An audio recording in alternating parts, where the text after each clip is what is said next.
22장에서 살벌한 전쟁이 벌어졌어요. 일명 설전이죠. 그러니까 삐끗하면 한 번에 무너질 수 있는 질문들이 이어졌습니다.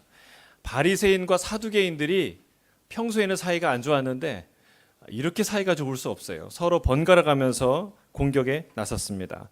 아마 이 질문을 받은 사람이 보통 사람이었으면 다 나가 떨어졌을 거예요. 왜냐하면 그들이 질문했던 이 세금 문제는 정치적으로 굉장히 민감한 아주 위험한 문제였고, 부활은 신학적으로 굉장히 어려운 난제였습니다. 또한 성경의 핵심이 뭐냐라는 이 질문 역시 엄청난 파상 공세를 펼치기 위한 물꼬를 여는 질문이었을 것임이 분명합니다. 왜냐하면 성경은 그들의 전공 과목이었어요. 그러니까 조금만 빈틈이 보이면 여지없이 쏠 질문의 화살들을 잔뜩 준비했을 것이 분명하기 때문에 그렇습니다. 근데 우리 예수님은 이런 바리새인들과 서기관들의 공격을 무력하게 만드셨어요. 할렐루야. 그 어떤 공격도 예수님께 안 통해요. 뿐만 아니라 질문마다 놀라운 가르침, 그 누구에게서 들을 수도 없는 놀라운 깨달음과 가르침을 우리에게 주셨어요. 예수님이 아니라면 주실 수 없는 답들을 주신 거죠. 여러분, 인생의 질문이라면 우리 예수님은 대답인 줄 믿습니다. 인생이 우리의 문제라면 우리 예수님은 우리의 해답인 줄로 믿습니다. 답을 아는 사람은 흔들리지 않아요. 답을 아는 사람은 답을 모르니까 흔들리고 당황하는 것이죠. 그리스도인들이 흔들리지 않는 것은 예수님 안에서 명확한 지식을 가졌기 때문인 줄로 믿습니다. 우리는 어디서 왔으며 또 어디에 서 있으며 어디로 가는지 명확하게 아는 사람들이죠. 그래서 세상의 질문에 흔들리지 않고 믿음의 길을 갈 수 있는 것입니다. 인생의 진정한 해답이 되시는 메시아 그리스도 예수님을 만나는 이 시간이 되길 주의 이름으로 축복합니다. 아멘. 오늘 본문 41절, 42절을 같이 읽겠습니다. 본문 41절이에요. 시작. 바리새인들이 모였을 때에 예수께서 그들에게 물으시되 너희는 그리스도에 대하여 어떻게 생각하느냐? 누구의 자손이냐? 대답하되 다윗의 자손이니이다. 요 전에는 22장 앞부분에는 계속 질문을 당했어요. 사두개인과 바리새인들이 질문했습니다. 그러나 이 순간에는 예수님이 그들에게 질문을 하십니다. 여러분, 질문이 중요합니다. 사탄은요, 우리 마음속에 질문 하나를 살짝 넣어서 우리의 믿음을 흔들고 우리의 믿음을 깨뜨리죠. 근데 반대로 여러분, 예수님은 우리에게 중요한 질문 하나를 던지시는데 이 질문으로 우리의 고정관념을 깨뜨리시고 우리의 보는 눈을 바꾸시고 우리의 생각을 넓히시는 분이에요. 할렐루야. 여러분, 성경을 읽을 때 질문이 생기는데 그 질문이 중요해요. 오늘 중요한 질문을 예수님이 우리에게 던지십니다. 그 질문은 무엇입니까? 너희는 그리스도에 대하여 어떻게 생각하느냐? 따라하겠습니다. 너희는 그리스도에 대하여 어떻게 생각하느냐? 여러분, 이 질문이 굉장히 중요해요. 세상을 죄와 죽음에서, 고통과 아픔 속에서, 저 이방의 통치 속에서 우리를 어떻게 구원해 줄 존재가 누구냐? 어떤 존재가 그걸 실행할 수 있느냐? 물으시는 거죠.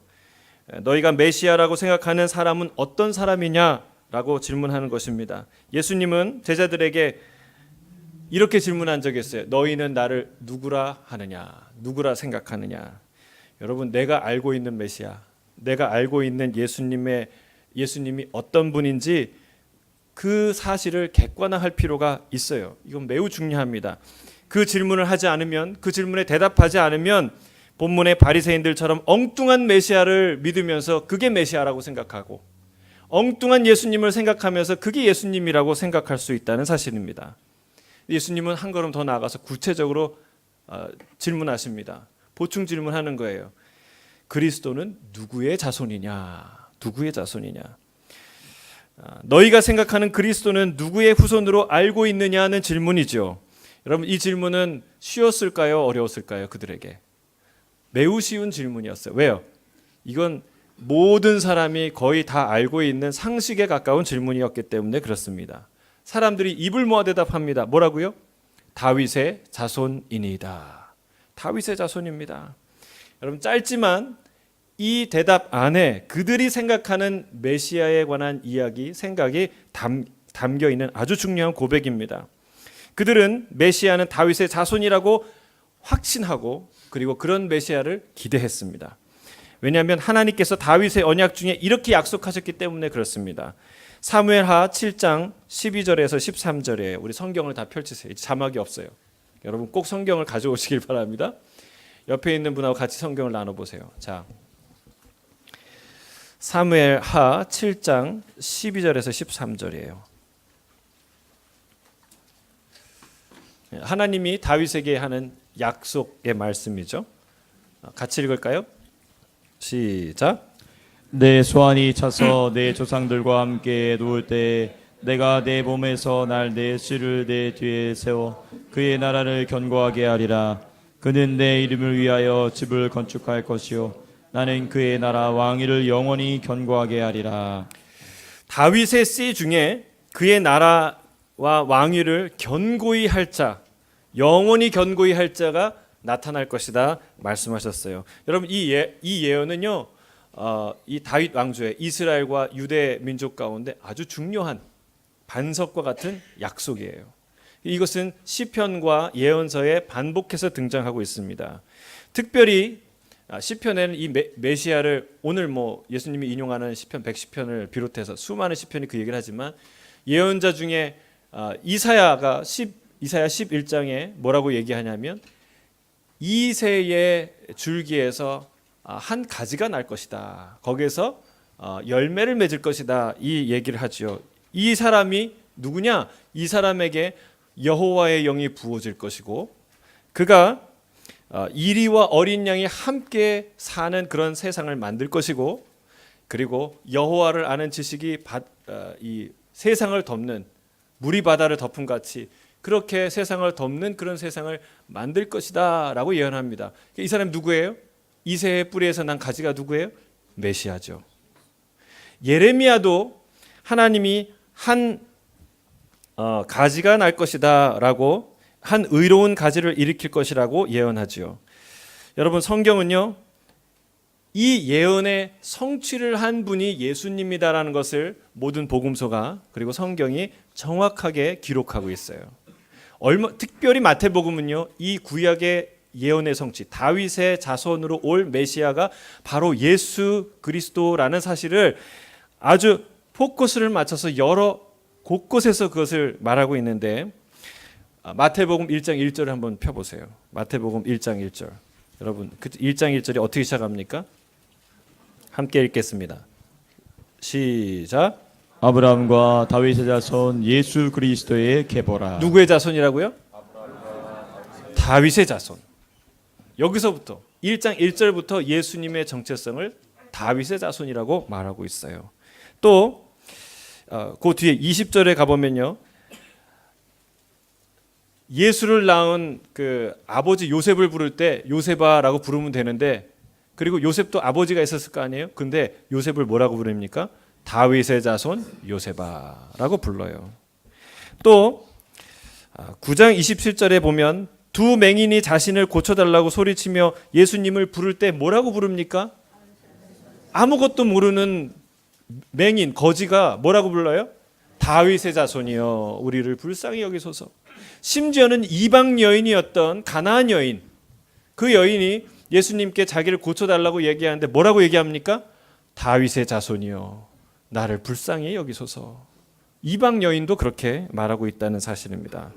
또 예수님께서 귀신 들려 눈 멀고 말 못하는 사람을 고칠 때 사람들이 깜짝 놀라서 서로 말하는데 뭐라고 얘기합니까? 이는 다윗의 자손이 아니냐. 사람들이 이렇게 말했다는 거예요. 또 마지막으로 예루살렘에 입성하는 그 자리에서도 사람들이 앞서거니 뒤서거니 하면서 찬양을 하죠. 소리치죠. 뭐라고 소리칩니까? 호산나 다윗의 자손이여 찬송하리로다. 주의 이름으로 오시는 이여 가장 높은 곳에서 호산나 하고 큰 소리로 외치는 거예요. 여러분, 예수님은 누구십니까? 다윗의 자손으로 오신 메시아, 바로 그분이라는 거예요. 성경이 그것을 예언하고 있고, 이 사람들은 정확하게 구약에 약속한 그 메시아의 조건, 메시아가 어떤 모습으로 올 것인지 그 지식을 알고 있었다는 사실입니다. 예수님은 이 언약을 완전하게 성취하신 분이에요. 할렐루야. 근데 문제는 뭐냐? 성경이 말하는 다윗의 후손이 너희가 생각하는 바로 그 다윗의 후손 맞냐라는 거예요. 둘 다 다윗의 자손이에요. 다윗의 후손이라고 말하고 있어요. 그런데 진짜 너희가 생각하고 있는 다윗의 후손이 성경이 말하고 하나님이 보내실 진짜 그 다윗의 자손 맞냐라는 거예요. 맞을까요? 틀릴까요? 여러분, 맞지 않겠습니까? 다윗의 자손이 성경에서 말하는 다윗의 자손이잖아요. 그런데 거기에 중요한 비밀이 담겨 있고 너희가 아직 풀지 못한, 깨닫지 못하는 중요한 비밀이 그 안에 있다는 사실을 예수님이 알게 해주세요. 여러분, 마태복음 오늘 본문 43절, 45절 같이 읽겠습니다. 43절부터 시작. 이르시되 그러면 다윗이 성령에 감동되어 어찌 그리스도를 주라 칭하여 말하되 주께서 내 주께 이르시되 내가 내 원수를 내 발 아래에 둘 때까지 내 우편에 앉아 있으라 하셨도다 했느냐. 다윗이 그리스도를 주라 칭하였은즉 어찌 그의 자손이 되겠느냐 하시니. 자, 예수님이 이것은 구약의 시편 110편 1절을 인용한 말씀이에요. 같이 한번 읽어볼까요? 시편 110편 한번 찾아보세요. 오늘은 바쁘죠? 예, 천천히 보셔도 돼요. 예. 성경을 읽는 게 중요합니다. 제가 말씀드리지만 제 설교보다 중요한 것은 하나님의 말씀이에요. 하나님의 메시지 자체예요. 그래서 여러분, 성경을 읽는 것은 너무나 소중한 일입니다. 예. 자, 찾으셨습니까? 같이 읽을까요? 시작. 여호와께서 내 주에게 말씀하시기를 내가 내 원수들로 내 발판이 되게 하시기까지 너는 내 오른쪽에 앉아 있으라 하셨도다. 자, 110편은 누구의 저작인가? 다윗. 다윗이 누구에 관해 쓰는가? 메시아. 그 어떤 하나님 보좌 우편에 앉아 계신 어떤 존재에 대해서 말하고 있어요. 성령의 감동이 돼서 그것을 환상 중에 보면서 그 영감을 받아서 시를 쓰고 있는 거예요. 고백을 하고 있는 거예요. 근데 하나님 보좌 우편에 앉아 있는 존재가 어떤 존재냐? 110편에 보니까 1절에 보면 모든 원수를 발로 밟는, 발판을 삼는 그런 사람이고요. 4절에 보니까 멜기세덱의 서열을 따라 영원한 제사장이 라는 고백을 하고 있어요. 우리 예수님이 영원한 제사장인 줄 믿습니다. 예, 이거 모르시는 분은 히브리서를 읽으면 명확하게 드러나요. 히브리서 전체가 그것을 말하고 있어요. 자, 6절에 보면 문 나라를 심판하실 분이다라고 묘사하고 있어요. 이분은 누구예요? 분명 메시아예요. 예수님도 오늘 그렇게 해석하고 있어요. 이것은 다윗이 메시아에 관한 예언을 한 시편이다라고 바라보시는 거죠. 자, 그런데 예수님께서는 다윗이 어떻게 메시아, 곧 다윗의 자손, 자기의 후손으로 올 존재를 향해서 주라고 말할 수 있느냐라고 문제 제기를 하는 거예요. 여러분, 이 주라는 말이 신약 성경에는 퀴리온이라고, 퀴리오스, 이 주인, 주님이라고 이제 썼는데, 그런데 영어로는 로드죠, 로드. 근데 이 예수님이 지금 이 상황에서 헬라어로 얘기하고 있을까요? 히브리어로 얘기하고 있을까요? 예? 예. 히브리어로 말하겠죠. 물론 아람어도 통용이 됐고, 근데 그 시대에 그들의 말로 썼어요. 그리고 이 주, 퀴리온이라는 말은요, 그 당시에 히브리 말로는 뭐예요? 아도나이라고 읽어요. 근데 이 아도나이는 구약 성경에서 가장 많이 사용된 곳이 어디냐? 하나님이에요, 하나님. 여호와 하나님. 성경에는 우리가 여호와로 우리가 번역하지만 우리 거기에는 자음만 있어요. 사실 히브리 성경에는. 그래서 그 성경을 써놓고선 사람들이 뭐라고 읽냐면 여호와로 읽지 않고 야훼로 읽지 않고 아도나이로 읽었어요. 왜? 거룩하신 살아계신 그 존귀하신 하나님의 이름을 함부로 자기 입에 올릴 수 없어서 아무도 그 이름을 부르지 않은 거예요. 아도나이로 불렀어요. 그래서 그 음가를 다 잊어버렸어요. 사람들이. 아는 사람이 없어요. 그래서 야훼라고 하는 사람이 있고 여호와라고 하는 사람이 있는 거예요. 여러분, 히브리 사람들이, 유대 사람들이 아도나이 하면 누구를 얘기하는 거예요? 하나님. 여러분, 다윗이 자기 후손으로 올 먼 후손으로 올 자기 자손을 향해서 아도나이, 주님이라고 고백할 수 있냐는 거예요. 그럴 수 없다는 거죠. 지금도 우리 자손에게 주님이라고 부르지 않잖아요. 여러분 손자에게 주님이라고 부릅니까? 지금도 그렇지 않지만 그 당시 문화는 더욱더 그렇다는 거예요. 자기 자손을 향해 주라고 고백할 수 있는 사람은 아무도 없다. 무슨 뜻입니까? 다윗이 성령의 감동으로 메시아를 자기의 주라고 고백했다면 그것은 자신의 후손으로 오는 사람일 수 없거나 후손이었다면 단순한 후손이 아니라 인간 이상의 어떤 존재라는 것을 암시한다는 사실을 지적하고 있는 것입니다. 여러분, 성경은 예수님으로 풀릴 줄로 믿습니다. 성경의 열쇠는 예수님이에요. 예수 그리스도. 여러분, 오늘 말씀하신 내용을 사람들이 어떻게 스스로 알 수가 있겠습니까? 성경을 연구한다고, 묵상한다고, 암송한다고 알 수 있을까요? 이거는 도저히 알아낼 수 없는 비밀이에요. 예수님께서 질문하지 않으셨다면 죽었다가 깨어나도 도저히 한 번도 그런 질문을 할 수 없었던 지식이었죠. 여러분, 우리도 성경에 대해서 대단히 많이 안다고 생각하는 것 같지만 사실 우리가 갖고 있는 대부분의 지식은, 아주 중요한 성경에 대한 지식은 다 예수님께로부터 온 것입니다. 여러분, 영생이 있다는 걸 주님이 알려주지 않으셨다면, 온몸으로 그걸 가르치시고 보여주지 않으셨다면 우리가 어떻게 영생을 소망하겠어요? 여러분, 스스로 가만히 생각하면 영생이, 나는 죽지 않을 존재야, 천국이 있어, 막 이런 생각이 떠오르나요? 결코 없어요. 우리는, 여러분, 성경에 보잖아요. 그 영원이라는, 천국이라는 사상을 가지고 얼마나 많은 부딪힘이 있어요. 믿을 수 없어서, 인정할 수 없어서. 여러분, 예수님이 깨닫게 하시고 밝혀 알려주지 않았다면 결코 우리는 알 수 없는 거예요.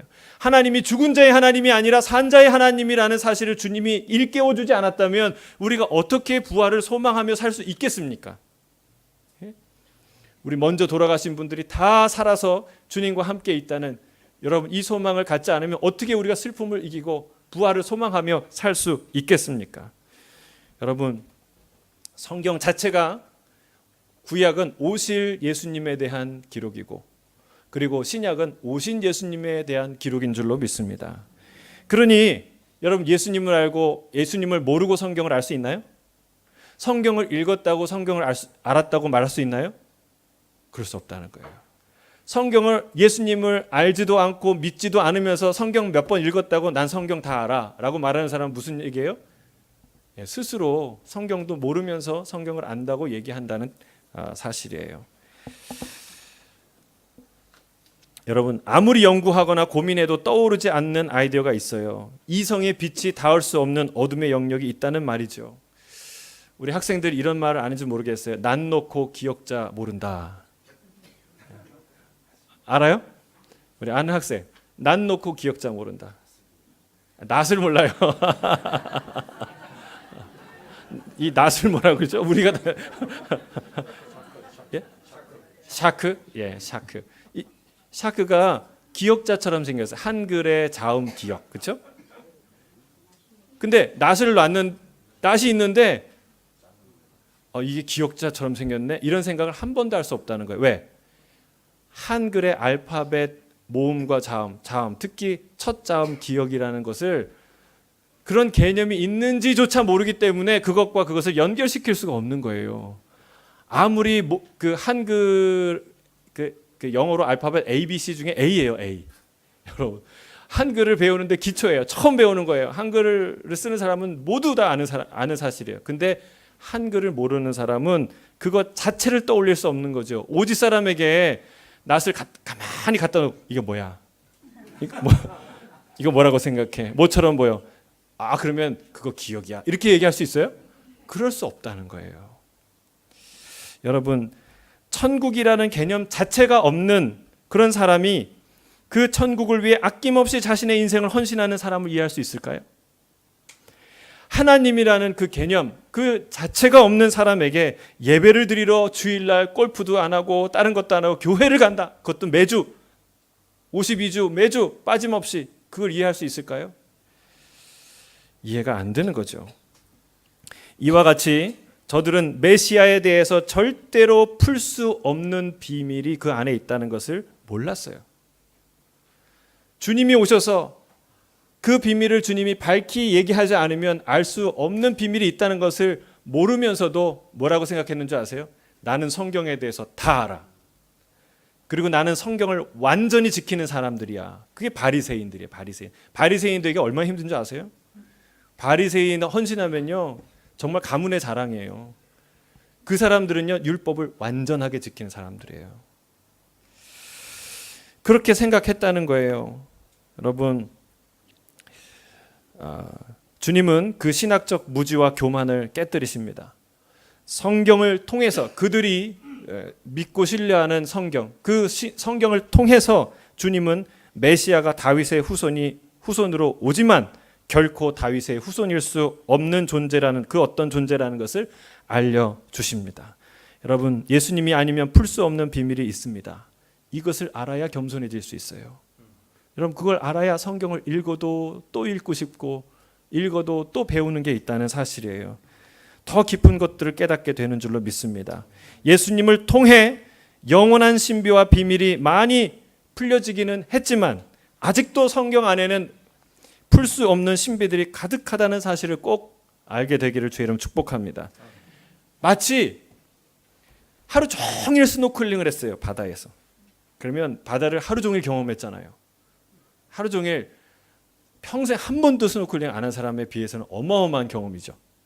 근데 그 사람이 와서 나는 이제 바다 다 알아. 이렇게 말할 수 있나요? 그는 그 거대한 바다에 아주 조그만 귀퉁이 하나를 맛보았을 뿐이에요. 여러분, 하나님의 신비와 하나님의 아름다움은 하나님의 비밀은 이와 같아요. 우리가 그의 비밀을 알았지만 여러분, 이 다윗이 고백한 주님, 아도나이 이 한마디에 그 놀라운 비밀이 담겨 있을 줄을 누가 알았겠습니까? 어떤 신학자가 감히 상상이나 할 수 있었겠습니까? 저는 그래서 기대해요. 천국에 가면 우리가 상상도 못할 이 성경을 가지고 상상도 못했을 그런 비밀을 하나님이 예수님이 다이렉트로 직접 풀어주실 거를 기대합니다. 별로 기대 안 되세요? 여러분, 다윗이 그 하나님 보좌 우편에 앉아 있는 자를 향해서 주라고 표현한 이 한마디가 얼마나 어마어마한 신학적인 이 비밀이 담겨 있어요. 그냥 다윗의 후손일 뿐만이 아니라 그는 신적 존재, 곧 하나님의 아들이었다는 사실이 그 안에 담겨 있는데 여러분, 이런 비밀이 수두룩하다는 거예요. 하늘에 가면 하나님이 가르쳐 주실 거예요. 그 신비들을 우리가 영원토록 우리가 배워가게 될 줄로 믿습니다.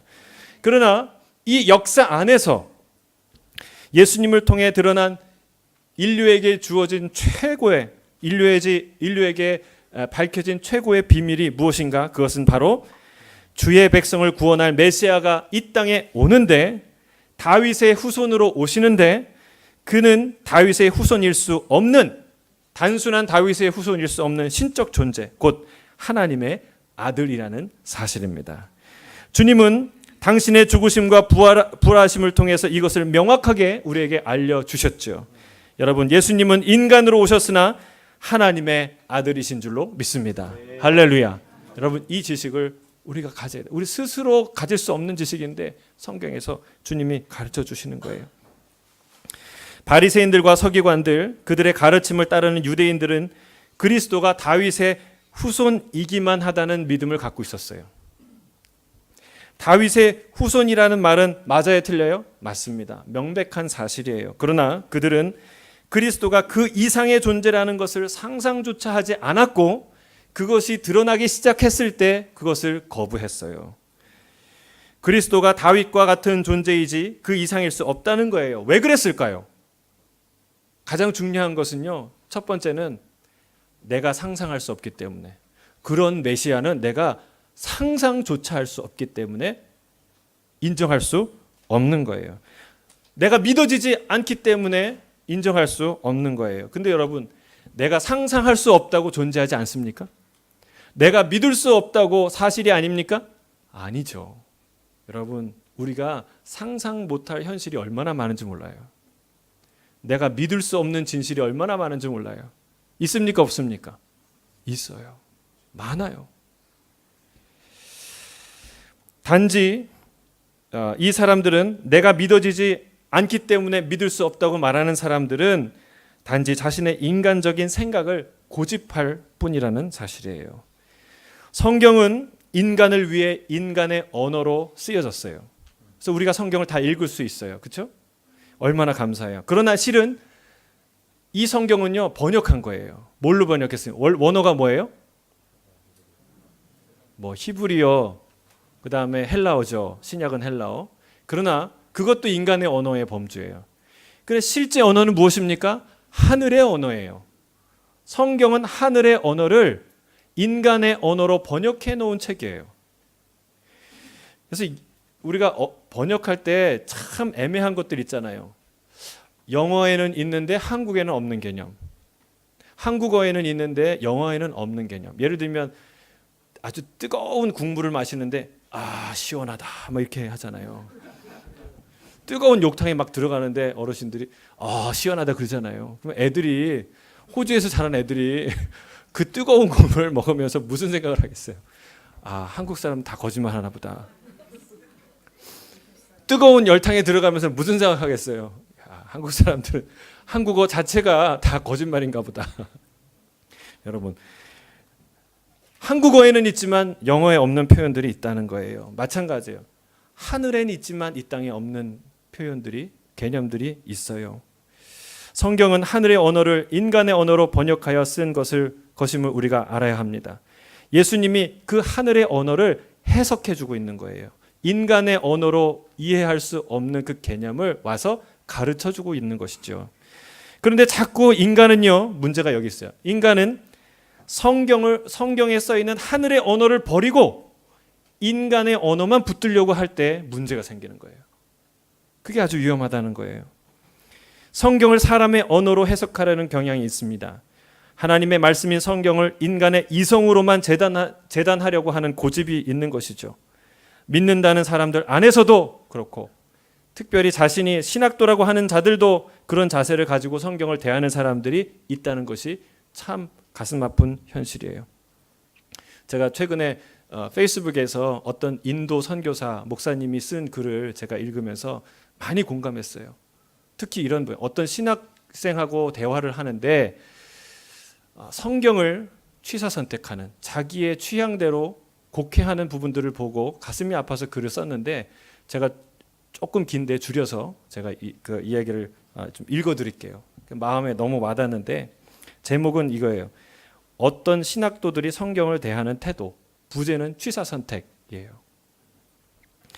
한 신학도와 대화를 합니다. 그분은 나름 논리에 자신이 있는지 일단 동성애를 금지하는 모든 구약의 말씀은 구약이니까로 대응하며, 사랑과 자비의 신약의 시대에는 절대로 동성애가 정죄받지 않을 것처럼 이야기합니다. 그래서 바울 서신서 등에서 분명히 동성애를 정죄한 구절들을 이야기하면 그것은 예수님의 말씀이 아니라 바울의 사상, 바울의 말뿐이라며 마치 예수님을 높이듯이 하면서 바울 사도의 말씀을 무시합니다. 자신은 구약의 율법에도 바울의 교리에도 매이지 않는 오직 예수님을 사랑하는 자라고 말합니다. 예수님은 사랑이지 혐오가 아니라고 주장합니다. 그래서 그럼 혼전 순결이나 이혼에 대해서는 어떻게 생각하냐고 여쭈니 예상대로 본인들의 선택일 뿐이라며 죄가 아니라고 하십니다. 동성애를 정죄하지 않을 정도로 진보적인 분이니 그 정도 가벼운 주제는 쉽게 대답하십니다. 그래서 말씀을 읽어드립니다. 마태복음 19장 6절. 이러한즉 이제 둘이 아니요 한 몸이니 그러므로 하나님이 짝지어 주신 것을 사람이 나누지 못할지니라. 누가복음 16장 17절. 그러나 율법에 한 획이 떨어짐보다 천지에 없어짐이 쉬우리라. 무릇 그 아내를 버리고 다른 데 장가드는 자도 간음하며 무릇 버리운 이에게 장가드는 자도 간음함이니라. 마태복음 5장 27절 28절. 또 간음치 말라 하였다는 것을 너희가 들었으나 나는 너희에게 이르노니 여자를 보고 음욕을 품는 자마다 마음에 이미 간음하였느니라. 이것이 예수님의 말씀인데 방금 예수님이 기준이라고 하셨다면 그 두 분이 얘기하는 거예요. 예수님이 기준이라고 하셨다면 동성애는 몰라도 이혼이나 혼전 성관계는 정죄하셔야 하는 게 아니시냐고 말씀드립니다. 그러자 에헴 말을 얼버무리시고 빙빙 돌리십니다. 일반 학문에서 이런 식으로 하면 체리 피킹입니다. 케이크에서 체리만 빼먹듯 유리한 자료만 편파적으로 인용함으로써 엄청난 비난을 받고 학계에서 퇴출되는 것을 말하는 것이죠. 슬프게도 결국은 구약도 신약도 예수님도 아닌 이 세대의 트렌드, 시대 정신이 기준인 것입니다. 교회는 이혼자도 이혼 후 재혼자도 동성애자였던 이도 아직 동성애를 온전히 버리지 못한 자도 혼전 순결을 범한 자도 얼마든지 받아들일 수 있고 사랑할 수 있습니다. 개인적으로 제가 선교사로서 인도에서 섬기는 교회에는 전현직 매춘녀, 포주, 마피아, 밀주 제조가, 살인범, 거세 남자, 전국구 킬러의 동생까지 있습니다. 그들 모두 환영받습니다. 그들이 무엇을 잃었든 지금 이 순간부터 예수님을, 복음을, 말씀을 삶의 기준으로 삼는다면 우리는 형제요, 자매요, 동력자입니다. 하지만 비록 본인이 이성애자이며 혼전 순결을 지켰으며 전과가 없을지라도 예수님을 자신의 기준으로 삼지 않으면 결코 진정한 교회의 일원이 될 수 없습니다. 예수님의 주되심을 인정하지 않는 이가 어찌 성도의 자리에 설 수 있습니까? 내 지인 중 두세 명은 몇 년 전만 해도 성경은 동성애를 정죄하지 않아 잘못 해석한 거야 라더니 이제는 동성애를 인정하지 않는 성경 따위는 필요 없어로 노선을 변경했습니다. 애초에 성경에 비추어 퀴어 이슈가 옳은지가 아니라 퀴어 이슈에 비추어 성경이 옳은가로 세팅되어 있었던 것입니다. 그들은 지금은 교회도 다니지 않고 기독교인으로서의 정체성도 거의 버렸습니다. 아직 신의 존재 정도는 인정하지만 그것도 머지않은 듯 합니다. 조금 있으면 극단적인 무신론적 사회주의자가 될 것 같습니다. 그를 위해 기도해 주십시오. 그리스도인이라면 퀴어, 젠더, 사회주의, 자본주의, 노동 문제, 환경 문제, 정치 성향 그것이 무엇이 되었든 성경을 기준으로 평가해야 합니다.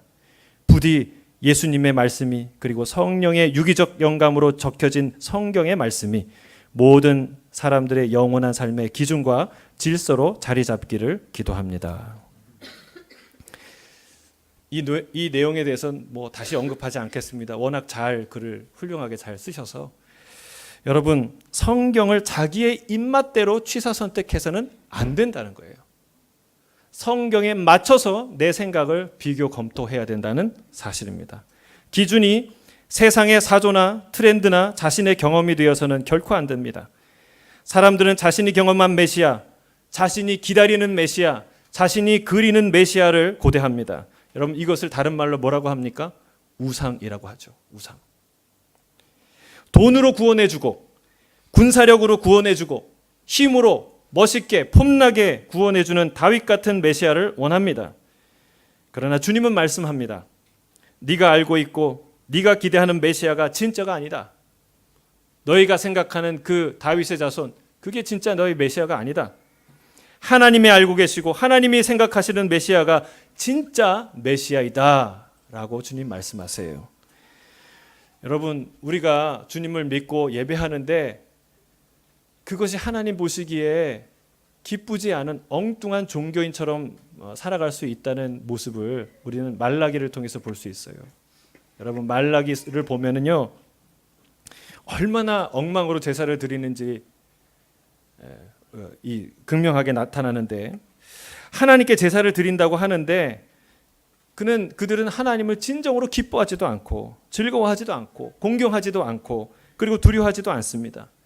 뭘 보면 알 수 있느냐? 그들이 하나님 앞에 제사를 드리는데 그 제물에 더러운 떡을 올려드려요. 유효기간이 지난 거, 따끈따끈한 게 아니라 차갑게 식은 떡을 올리고 눈먼 희생과 저는 것, 병든 것, 그런 것을 드리고 제사 드렸다고 생각합니다. 그래서 하나님이 말씀하세요. 누가 너희 중에 성전문을 닫아줄 사람이 있으면 좋겠다. 주님이 얘기하세요. 우리가 하나님 앞에 예배를 드렸는데 도대체 뭐가 잘못된 거예요? 잘 섬겼는데. 그래서 주님이 얘기해요.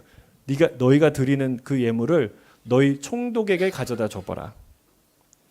너희 사장님한테 그거 갖다 줘보라. 너희 지도교사한테 그거 갖다 줘보라. 그 사람이 기쁘게 받겠느냐? 받지도 않을 것이다.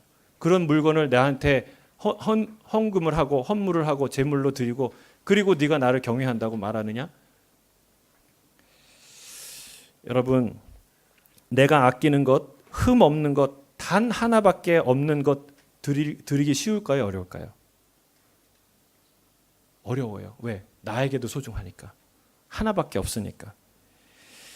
그래서 그 비슷한 걸 드려요. 그리고 나의 전부를 드렸다고 하는 거죠. 왜 그렇습니까? 왜 그런 예배를 드립니까?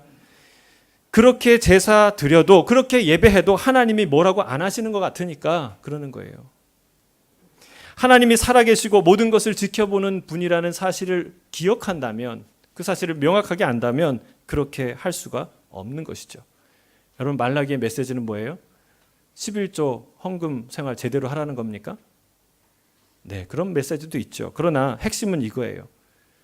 우리가 하나님 앞에서 적당히 눈속임만 하는 그런 섬김은 그렇게 우상을 섬기듯 하나님을 섬겨서는 안 된다는 거예요. 여러분, 우상은 물론 최선을 다하는 것 같지만 그렇지 않거든요. 슬쩍 자기가 할 만한 걸 하고 할 수 있는 걸 해요. 흠 없는 것 하나밖에 있는 것 그거 못 줘요. 왜? 우상이 살아있다고 믿지 않으니까. 여러분, 살아계신 하나님 앞에 우리가 그렇게 우상을 섬기듯이 섬기면서 그렇게 그게 믿음 생활이라고 할 수 없다는 거예요. 여러분, 그건 내가 생각하는 하나님, 내가 기대하는 구원자, 내가 섬기는 우상이라는 말입니다. 우리는 마음을 다해, 뜻을 다해, 목숨을 다해 주 하나님을 사랑해야 될 줄로 믿습니다. 왜 그렇습니까? 하나님은 하나님이시기 때문에, 그리고 하나님은 지금도 살아계시기 때문에 그분이 먼저 우리를 위해 아낌없이 단 하나밖에 없는 가장 소중한 아들을, 자기의 생명을 우리에게 주셨기 때문에 그렇습니다.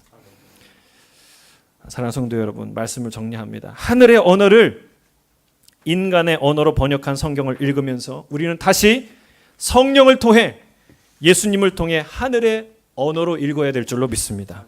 그렇지 않으면 우리가 성경을 안다고 하면서 인간적인 편견에 사로잡힌 종교인이 되고 말기 때문에 그렇습니다. 그리스도가 누구라고 생각하십니까? 그리스도는 누구입니까? 누가 여러분의 인생을 구해줄 분이라고 생각하십니까? 돈으로, 권력으로, 성공으로 치장한 욕망의 덩어리를 혹은 나의 메시아라고, 나의 하나님이라고 부르지는 않습니까? 여러분, 성경이 말하고 성경에 증거하는 메시아가 진짜 메시아인 줄 믿습니다. 그분이 진짜 하나님이십니다. 예수님은 다윗의 아들로 오셨으나 결코 다윗의 자손일 수 없는 하나님의 아들이셨습니다. 이 땅에 오신 하나님의 아들 예수 그리스도를 찬양합니다. 아멘.